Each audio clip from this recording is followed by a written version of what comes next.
Built in 1978, Shockwave briefly held the title of the world's tallest full-circuit steel coaster, a distinction it proudly wore for 3 months. Remarkably, this coaster still thrills riders today, making it a cherished gem for coaster enthusiasts. But what is it about this unassuming coaster that continues to deliver such a magical experience? And why has it earned a place among the few steel coasters from the 1970s to secure a spot in the Golden Ticket Awards? Find out in this review. Schwarzkopf, renowned for crafting solid looping coasters around the 1970s, produced a series of such rides that, while enjoyable, might not have achieved the level of being truly fantastic. Coasters like Scorpion at Busch Gardens Tampa Bay, though solid in its own right, has everything you could want in a coaster, but just isn't super exceptional. A few Schwarzkopfs are larger in size, and thus elevated to that next level of coaster. In the world of Roller Coaster Tycoon, these coasters would likely fall under the category of steel looping coasters, a classification that includes numerous Schwarzkopf shuttle loops. While Roller Coaster Tycoon still classifies Shockwave as a looping coaster, it offers a distinct riding experience compared to your typical Schwarzkopf creation by introducing box track elements that allow for special airtime moments. Shockwave's counterpart, Riddle's Mindbender, formerly known as Mindbender, at Six Flags Over Georgia, has garnered praise throughout its lifespan as well. Unfortunately, a recent refurbishment, which saw the addition of shorter trains and more aggressive brakes, has somewhat dulled its once thrilling experience. So now it is on par with an average family Schwarzkopf, but not more. While it remains an enjoyable family looping coaster, it just doesn't shine as brightly as it once did. As for Shockwave, during the months of April 1978 to June 1978, it claimed the title of the world's tallest complete circuit coaster at a height of 116 feet. It outpaced Magic Mountain's Schwarzkopf Revolution, but was later surpassed by Busch Gardens Williamsburg Loch Ness Monster. Despite its moderate size and relatively gentle first drop, it generated a groundbreaking achievement in its time. So, what sets Shockwave apart? While its vertical loops deliver crazy strong G-forces, a hallmark of Schwarzkopf coasters, it's the transitions into and out of the turnarounds that offer a truly enchanting experience of airtime. Thanks to the simple lap bars, riders have the freedom to experience substantial airtime, a remarkable feat given the coaster's minimum height requirement of 42 inches.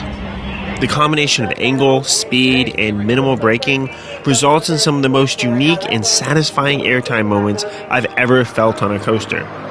In the front row, my personal favorite, though it's really close, you can maximize floater airtime, creating a delightful, floaty experience. If you opt for the back row, these moments turn into a bit more forceful ejector moments, allowing you to truly feel the power behind some of these elements. Both are enjoyable, and I highly recommend trying both the front and the very back row to appreciate the differences. The middle rows offer a blend of these two sensations depending on your proximity to either the front or the back. However, what about consistency? As we've seen with Mindbender, the experience can be compromised by aggressive brakes. So can Shockwave deliver the same magical sensations on every single ride? Well, the answer is no.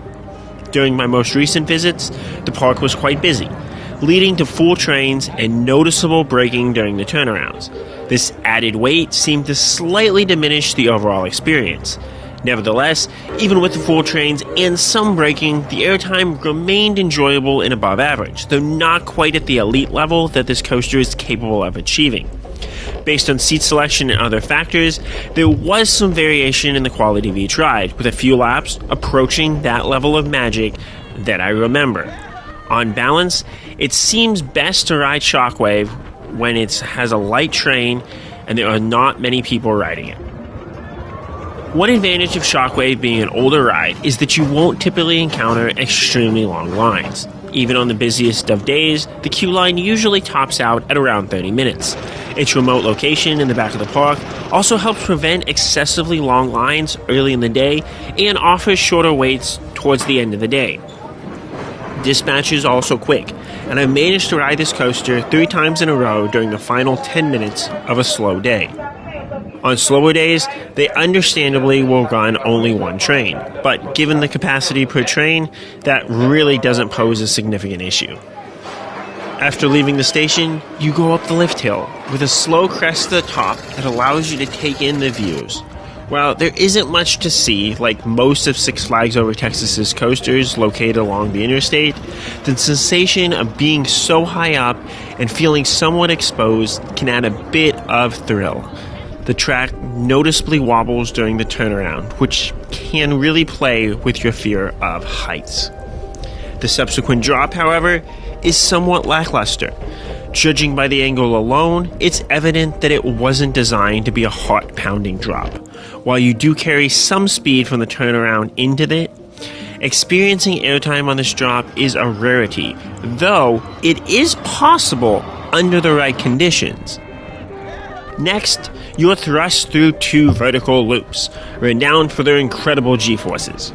Riding alone, I once leaned over the seat next to me entering the first loop, and due to not sitting back all the way, it felt like my neck was under considerable pressure, as if it might get hurt from the downward and forceful forces. These loops demand your full attention, so it's best to simply savor their extreme forcefulness. Following the loops, you encounter your first ascent into a turnaround. On my recent visits, you could spot a brake engaging here, which sometimes dampen the airtime sensation. Nevertheless, you'll still experience airtime, though hopefully it's nothing short of spectacular. After the turnaround, you drop down and enjoy a pleasant hint of airtime before ascending into my favorite segment of the ride. This combines that initial airtime sensation with a quick transition into a bank turn, resulting in a satisfying kink in that transition that maximizes the overall airtime experience.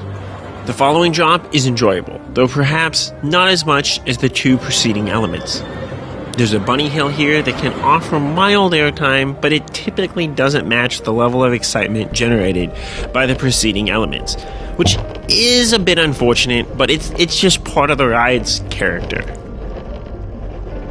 The final turnaround doesn't contribute much to the overall experience, serving mainly as a means to bleed off some speed before reaching that final brake run. The ending of Shockwave needs some clarification. On one trip where few of the main airtime elements hit, these elements hit nicely, offering solid airtime over the little bunny hill and enjoyable laterals on the final turnaround. This was shocking, since I was not expecting it. But it is awesome to know that these elements can offer strong sensations. It just seems to be rare and likely means the rest of the train is not offering a strong ride. Overall, how good is Shockwave?